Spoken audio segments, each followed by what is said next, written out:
Bonjour à tous et merci de nous rejoindre sur Martinique la première. Bienvenue dans votre édition de la mi-journée. Voici le sommaire.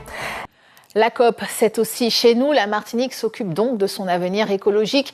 L'État, la CTM et les associations se sont retrouvés pour trouver des solutions pour les 30 prochaines années. Parmi les sujets, les énergies fossiles et le trait de côte. On retrouve Franck Zozor et Lauriane Saint-Louis. Depuis ce matin, sont regroupés ici à l'amphithéâtre Michel Louis, ici sur le campus de Schellcher, des partenaires, l'État, la CTM, des associations pour discuter de la transition écologique en Martinique d'ici à une vingtaine d'années. Et avec moi, Martine Lheureux, vous faites partie d'un groupement Fresques du climat, vous êtes une des spécialistes du changement climatique. Qu'est-ce qu'on attend de cette COP pour que la Martinique aille mieux tout de suite dans 5-6 ans?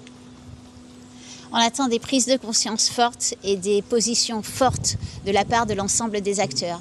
Pour moi, l'une des urgences, c'est comprendre à quel point c'est en train de s'accélérer, à quel point l'ensemble des problèmes sont reliés, à quel point c'est systémique et à quel point tous ces déséquilibres ont un impact sur notre quotidien, qu'il soit citoyen, qu'il soit territorial, qu'il soit entreprise.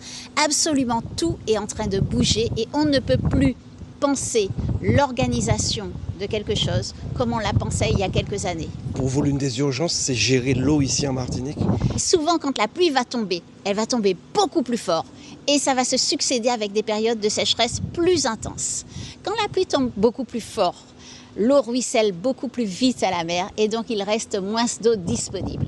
Donc on a un problème, soit trop d'eau, soit pas assez d'eau, soit trop chaud, soit trop sec. Et au final, ça crée des répercussions sur notre volume d'eau disponible, notre volume d'eau potable. On ne peut pas vivre sans eau, on ne peut pas faire une économie, tourner une économie sans eau et on ne peut pas faire tourner un territoire sans eau. Alors, au niveau international, vous savez, il y a les COP, mais il y a aussi le niveau Martinique et c'est de tout cela qu'il est question aujourd'hui ici sur le campus de Schellcher, trouver des solutions pour une transition écologique.